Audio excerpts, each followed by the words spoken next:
বিএনপির সংগ্রামী সদস্য সচিব জাবেদ হোসেন মল্লিক, এখানে উপস্থিত ইউনিয়ন বিএনপির সদস্য সচিব দিদারুল ইসলাম দিদার, এখানে উপস্থিত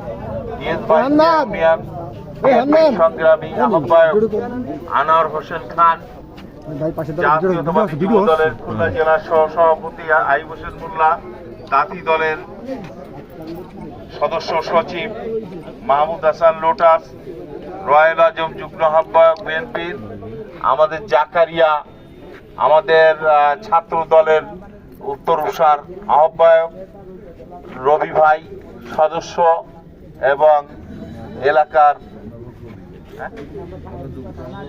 থানার যুগ্ম আহ্বায়ক রবি ভাই, এবং আরো নেতৃবৃন্দ এখানে আছেন, অনেক নেতৃবৃন্দ আছে। সকলকে আমি ধন্যবাদ জানাই।